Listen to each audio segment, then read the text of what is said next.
Hello, and welcome to the Essential Reads podcast.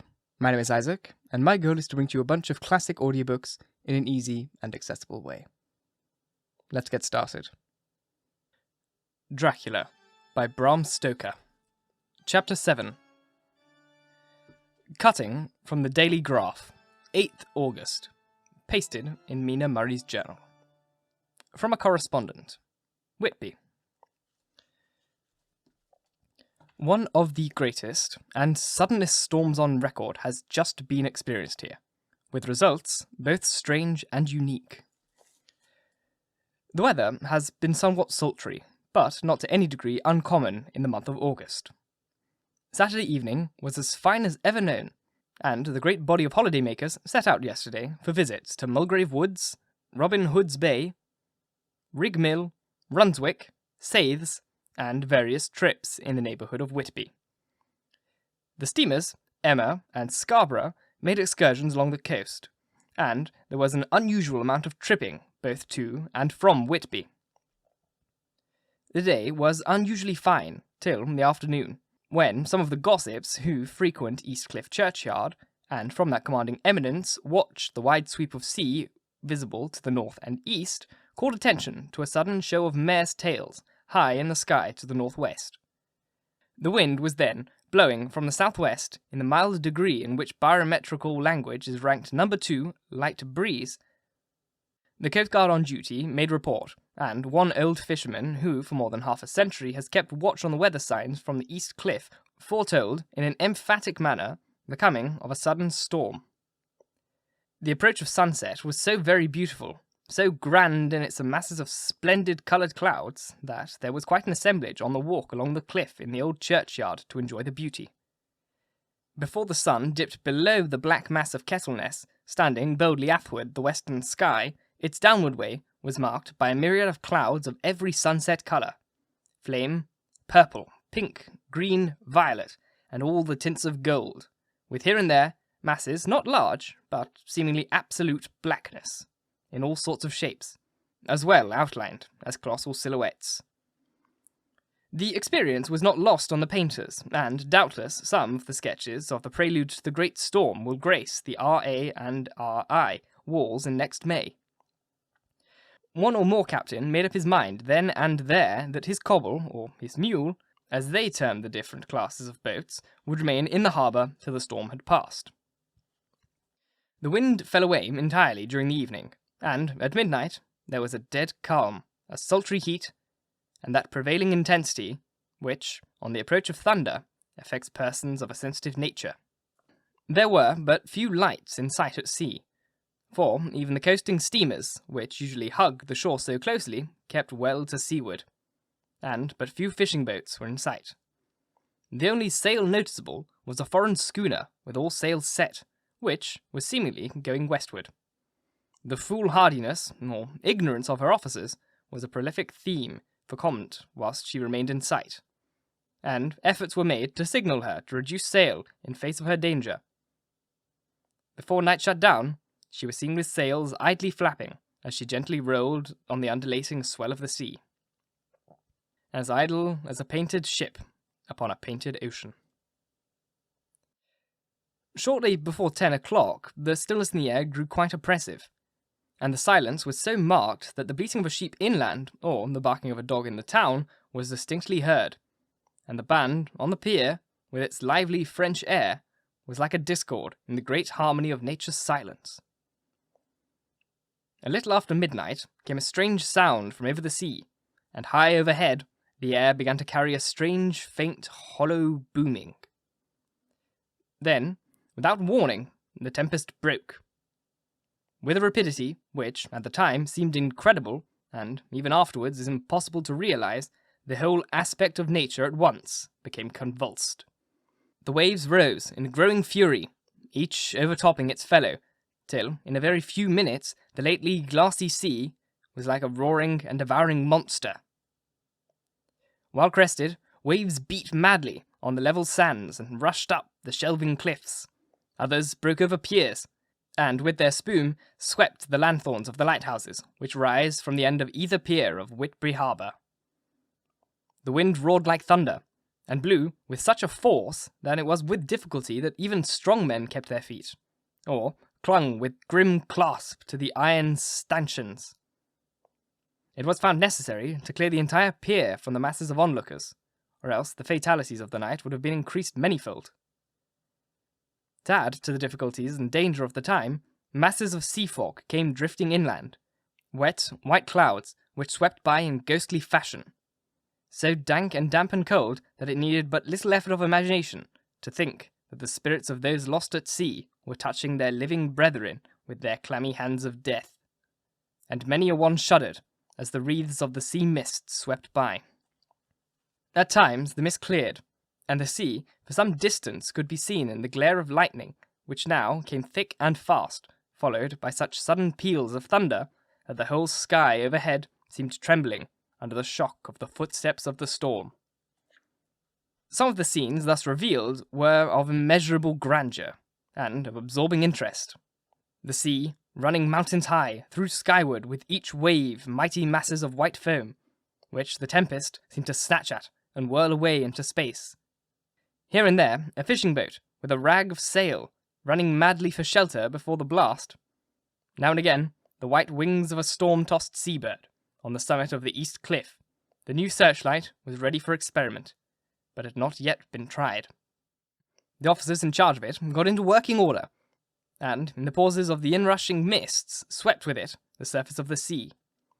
Once or twice its services were most effective, as when a fishing boat, with gunwale under water, rushed into the harbour, able, by the guidance of the sheltering light, to avoid the danger of dashing against the pier. As each boat achieved the safety of the port, there was a shout of joy from the masses of people on shore, a shout which for a moment seemed to cleave the gale, and was then swept away in its rush.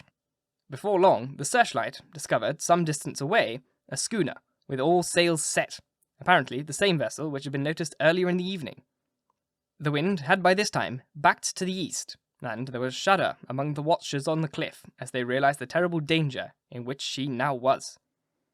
Between her and the port lay a great flat reef on which so many good ships have, from time to time, suffered, and, with the wind blowing from its present quarter, it would be quite impossible that she should fetch the entrance of the harbour. It was now nearly the hour of high tide, but the waves were so great that in their troughs the shallow of the shore were almost visible, and the schooner, with all sails set, was rushing with such speed that, in the words of one old salt, she must fetch up somewhere, for it was only in hell. Then came another rush of sea fog, greater than any hitherto mass of dank mist, which seemed to close on all things like a grey pall, and left available to men only the organ of hearing, for the roar of the tempest, and the clash of thunder, and the booming of the mighty billows came through the damp oblivion even louder than before. The rays of the searchlight were kept fixed on the harbour mouth across the east pier, where the shock was expected, and men waited, breathless. The wind suddenly shifted to the northeast, and the remnants of the sea fog melted in the blast. And then, memorabile dictu. Between the piers, leaping from wave to wave as it rushed at headlong speed, swept the strange schooner before the blast, with all sails set, and gained the safety of the harbour. The searchlight followed her, and a shudder ran through all who saw her, for, lashed to the helm, was a corpse with drooping head, which swung horribly to and fro at each motion of the ship. No other form could be seen on deck at all. A great awe came on all as they realized that the ship, as if by miracle, had found the harbour unsteered save by the hand of a dead man. However, all took place more quickly than it takes to write these words. The schooner paused not, but, rushing across the harbour, pitched herself on the accumulation of sand and gravel, washed by many tides and many storms, into the southeast corner of the pier, jutting under the east cliff, known locally as Tate Hill Pier. There was, of course, a considerable concussion as the vessel drove up on the sand heap. Every spar, rope, and stray was strained, and some of the top hammer came crashing down. But, strangest of all, the very instant the shore was touched, an immense dog sprang up on deck from below, as if shot up by the concussion, and, running forward, jumped from the bow onto the sand, making straight for the steep cliff where the churchyard hangs over the laneway to the east pier so steeply that some of the flat tombstones, thrustines, or through-stones, as they call them in Whitby vernacular, actually project over where the sustaining cliff has fallen away. It disappeared in the darkness, which seemed intensified just beyond the focus of the searchlight. It so happened that there was no one at the moment on Tate Hill Pier, as all those whose houses are in close proximity were either in bed or were out on the heights above. Thus, the coastguard on duty on the eastern side of the harbour, who at once ran down the little pier, was the first to climb on board. The men working the searchlight, after scouring the entrance of the harbour without seeing anything, then turned the light on the derelict and kept it there. The coastguard ran aft, and, when he came beside the wheel, bent over to examine it, and recoiled at once, as though under some sudden emotion. This seemed to pique the general curiosity, and quite a number of people began to run.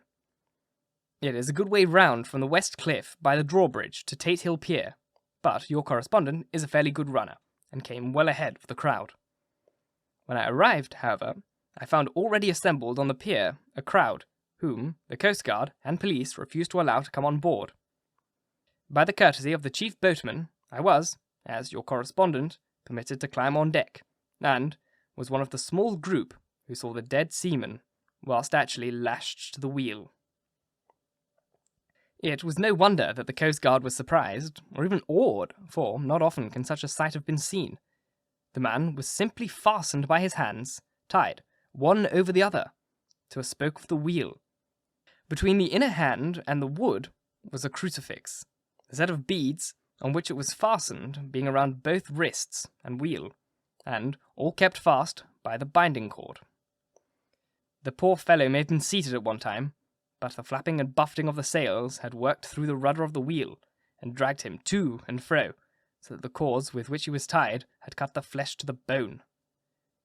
Accurate note was made of the state of things, and a doctor, Surgeon J. M. Caffin, of 33 East Elliot Place, who came immediately after me, declared, after making the examination, that the man must have been dead for quite 2 days. In his pocket was a bottle, carefully corked, empty, save for a little roll of paper, which proved to be the addendum to the log. The coastguard said the man must have tied up his own hands, fastening the knots with his teeth. The fact that the coastguard was the first on board may save some complications later on in the Admiralty Court, for the coastguard cannot claim the salvage, which is the right of the first civilian entering on a derelict. Already, however, the legal tongues are wagging, and one young law student is loudly asserting that the rights of the owner are already completely sacrificed, his property being held in the contravention of the statutes of Mortmain, since the tiller, as emblemship, if not proof, of delegated possession, is held in a dead hand. It is needless to say that the dead steersman has been reverently removed from the place where he held his honourable watch and ward till death, a steadfastness as noble as that of the young Casabianca, and placed in the mortuary to await inquest. Already the sudden storm is passing, and its fierceness is abating. The crowds are scattering homeward, and the sky is beginning to redden over the Yorkshire wolds. I shall send, in time for your next issue, further details of the derelict ship which found her way so miraculously into the harbour in the storm. Whitby, 9 August. The sequel to the strange arrival of the derelict in the storm last night is almost more startling than the thing itself. It turns out that the schooner is a Russian from Varna, and is called the Demeter. She is almost entirely in ballast of silver sand, with only a small amount of cargo, a number of great wooden boxes filled with mould. This cargo was consigned to a Whitby solicitor, Mr. S. F. Billington, of 7 The Crescent, who, this morning, went abroad, and formally took possession of the goods consigned to him. The Russian consul, too, acting for the charter party, took full possession of the ship, and paid all harbour dues, etc. Nothing is talked about here, today, except the strange coincidence. The officials of the Board of Trade have been most exacting in seeing that every compliance has been made with the existing regulations. As the matter is to be a 9-day wonder, they are evidently determined that there shall be no cause of after complaint. A good deal of interest was abroad concerning the dog which landed when the ship struck, and more than a few of the members of the SPCA, which is very strong in Whitby, have tried to befriend the animal. To the general disappointment, however, it was not to be found.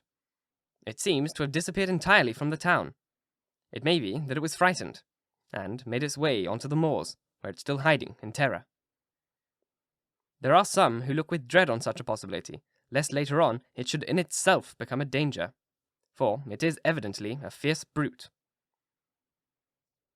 Early this morning, a large dog, a half-bred mastiff belonging to a coal merchant close to Tate Hill Pier, was found dead in the roadway opposite Master's Yard.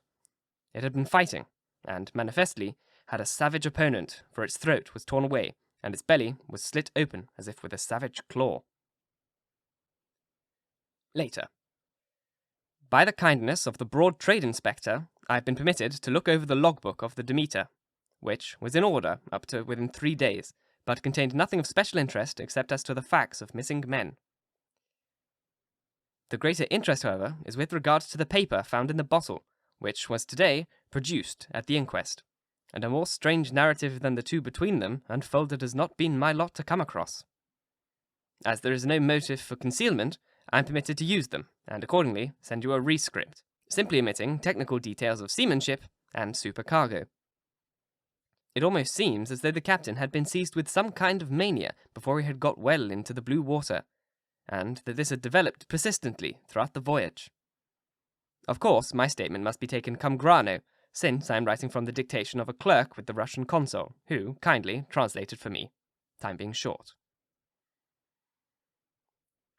Log of the Demeter. Varna to Whitby. Written 18 July. Things so strange happening that I shall keep accurate note henceforth till we land.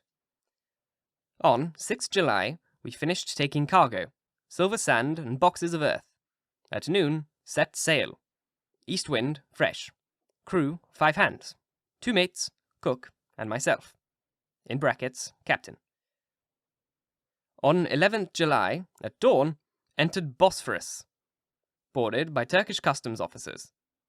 Black Sheesh, all correct, underway at 4 p.m. On 12th of July, through Dardanelles, more customs officers and flagboat of guarding squadron. Black Sheesh again. Work of officers thorough, but quick. Want us off soon. A dark, passed into Archipelago. On 13th of July, passed Cape Matapan. Crew dissatisfied about something. Seemed scared, but would not speak out. On 14 July, was somewhat anxious about the crew. Men, all steady fellows, who sailed with me before. Mate could not make out what was wrong. They only told him that there was something aboard, and crossed themselves. Mate lost temper with one of them that day, and struck him. Expected fierce quarrel, but all was quiet. On 16th of July, Mate reported in the morning that one of the crew, Petrovsky, was missing. Could not account for it. Took larboard watch 8 bells last night. Was relieved by Abramov. Did not go to bunk. More men downcast than ever. All said they expected something of the kind, but would not say more than that there was something aboard. Mate getting very impatient with them. Feared some trouble ahead. On 17th of July, yesterday, one of the men, old Garin, came into my cabin, and, in an awestruck way, confided to me that he thought there was a strange man aboard the ship. He said that, in his watch, he'd been sheltering behind the deckhouse, as there was a rainstorm, when he saw a tall, thin man, who was not like any of the crew, come up the companionway, and go along the deck, forward, and disappear. He followed, cautiously, but, when he got to the bows, found no one, and the hatchways were all closed. He was in a panic of superstitious fear, and I am afraid the panic may spread. To allay it, I shall today search the entire ship carefully, from stem to stern. Later in the day, I got together the whole crew, and told them, as they evidently thought there was someone on the ship, we should search from stem to stem. First mate, angry. Said it was folly, and to yield to such foolish ideas would demoralize the men. Said he would engage to keep them out of trouble with a handspike. I let him take the helm, while the rest began thorough search, all keeping abreast with lanterns. We left no corner unsearched. As there were only big wooden boxes, there were no odd corners where a man could hide. Men much relieved when search over, and went back to work cheerfully. First mate scowled, but said nothing. 22nd July. Rough weather last 3 days, and all hands busy with sails. No time to be frightened. Men seem to have forgotten their dread. Mate cheerful again, and on good terms. Praised men for work in bad weather. Past Gibraltar and out through straits. All well. 24th July. There seems to be some doom over this ship. Already a hand short, and entering into the Bay of Biscay with wild weather ahead, and yet, last night, another man lost. Disappeared. Like the first, he came off his watch, and was not seen again. Men, all in a panic, sent a round robin, asking to have double watch, as they fear to be alone. Mate violent.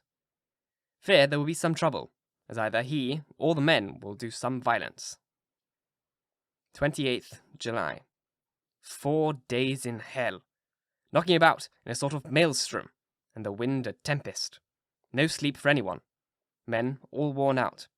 Hardly know how to set a watch, since no one fit to go on. Second mate volunteered to steer and watch, and let the men snatch a few hours of sleep. Wind abating, seas still terrific, but feel them less, as ship is steadier. 29th July. Another tragedy. Had single watch tonight, as crew too tired. When morning watch came on, deck could find no one except steerman. Raised outcry, and all came on deck. Thorough search, but no one found. We are now without second mate, and crew in a panic. Mate and I agreed to go armed henceforth, and wait for any sign of cause. 30th July.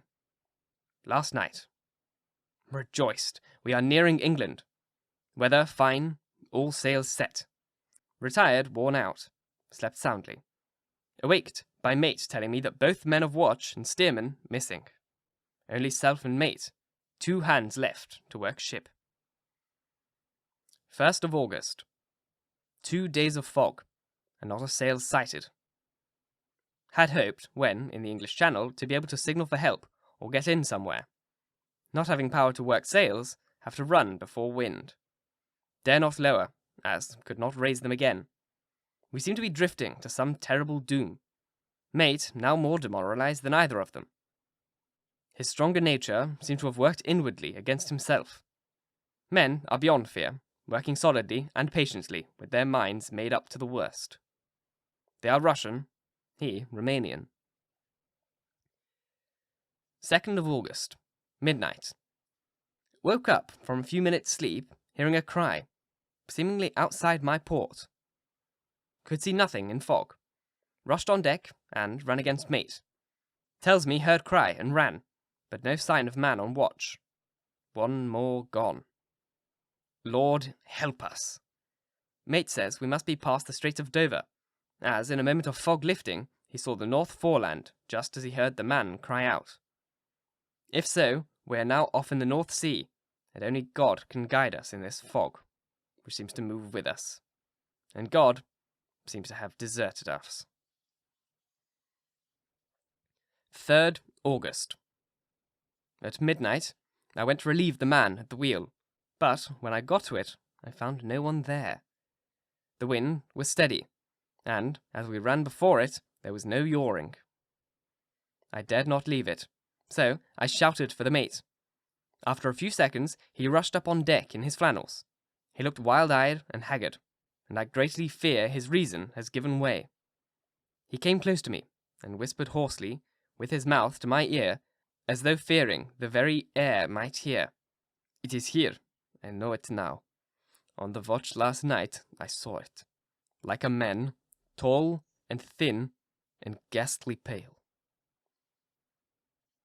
It was in the bows and looking out.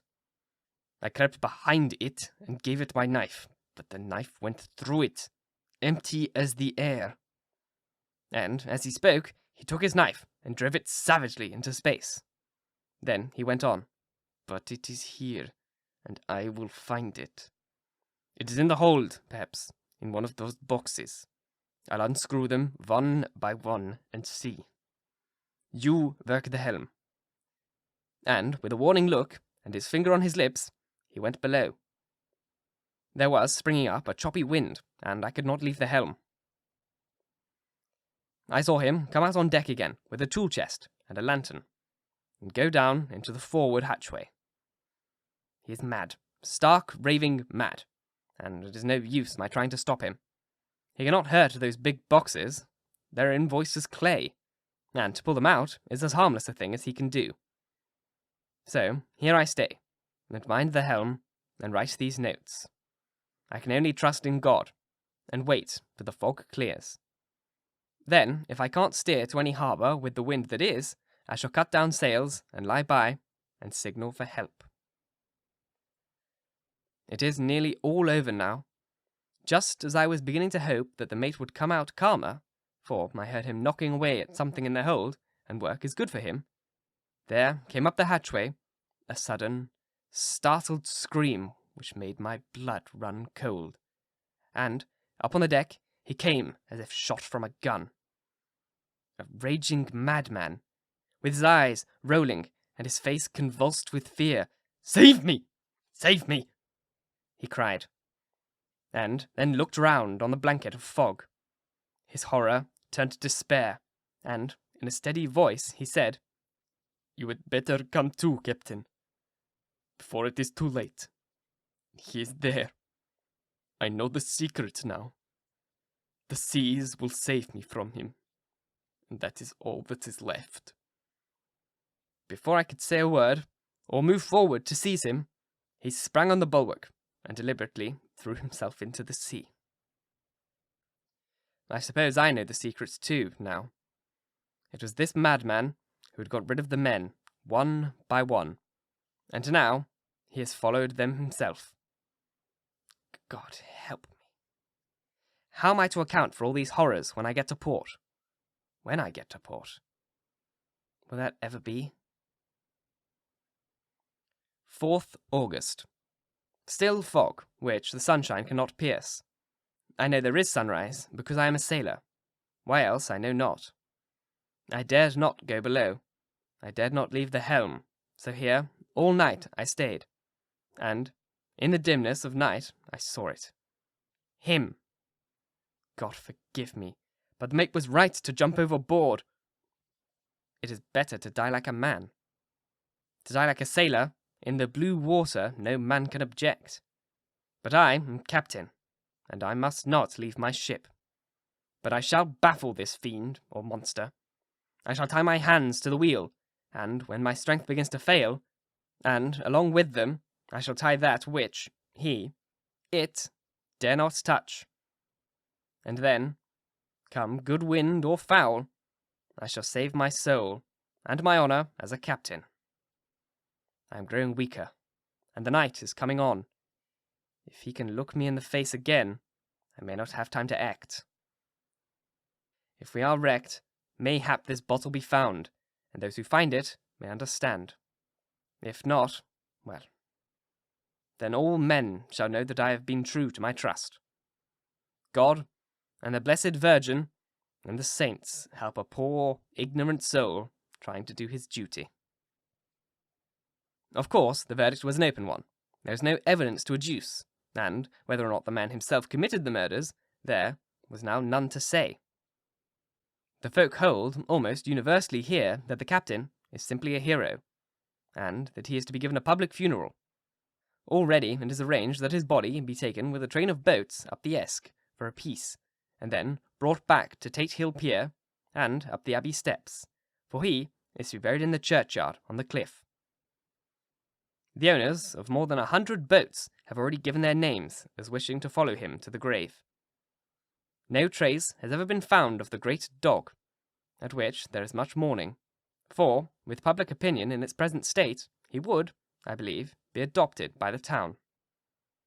Tomorrow we will see the funeral, and so will end this one more mystery of the sea. Mina Murray's Journal. 8th August.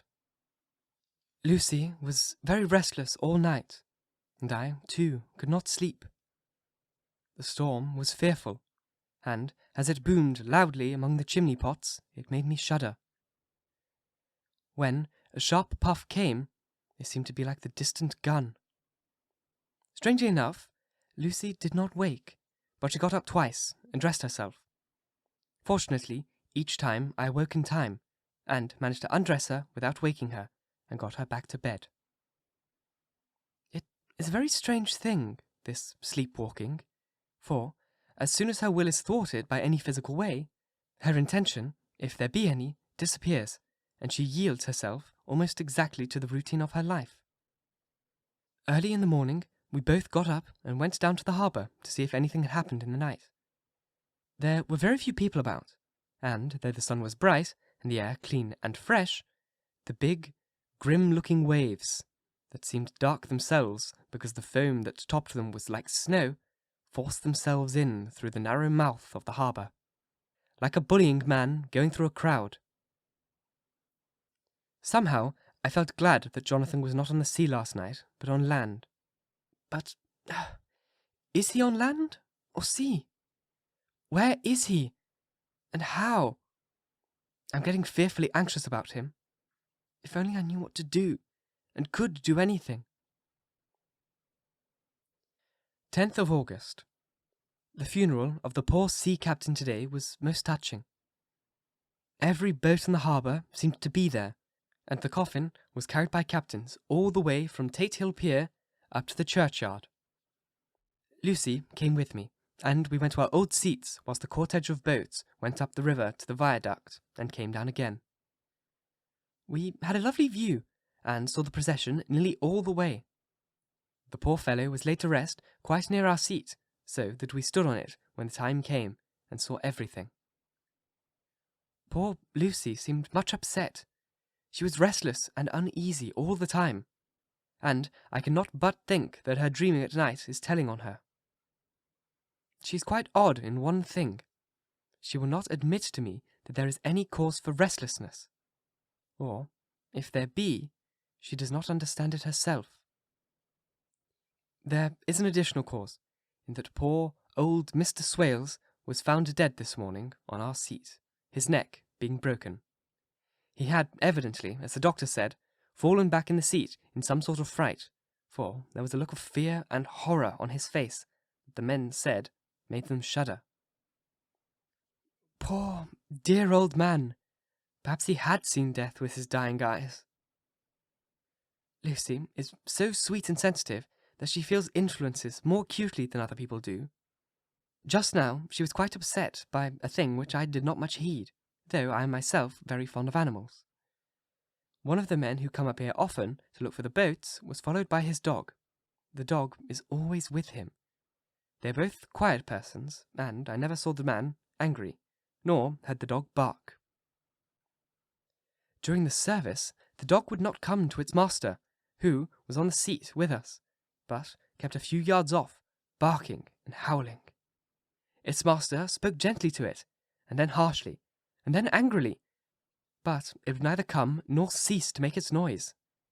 It was in a sort of fury, with its eyes savage, and all its hairs bristling out like a cat's tail when puss is on the warpath. Finally, the man too got angry, and jumped down and kicked the dog, then took it by the scruff of the neck, and half dragged and half threw it on the tombstone on which the seat is fixed.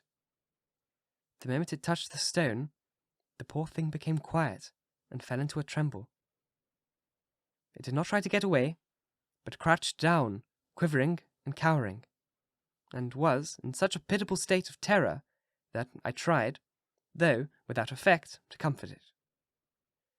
Lucy was full of pity too, but she did not attempt to touch the dog, but looked at it in an agonized sort of way. I greatly fear that she is too supersensitive a nature to go through the world without trouble. She will be dreaming of this tonight, I am sure. The whole agglomeration of things, the ship steered into port by a dead man, his attitude, tied to the wheel with a crucifix and beads, the touching funeral. The dog, now furious and in terror, will all afford material for her dreams. I think it will be best for her to go to bed tired out physically, so I shall take her on a long walk by the cliffs to Robin Hood's Bay and back. She not up to have much inclination for sleepwalking then. Thank you so very much for listening. If you enjoyed, please like, comment, share, all that jazz. And if you really enjoyed, do subscribe because there's more to come. And if you're listening on podcast, please leave a review. It really means a lot and it helps me get this in front of the most amount of people possible, which would be fantastic. I love being able to share these books with you. It really, really brings a smile to my face. Once again, thank you for listening. And until next time, bye-bye.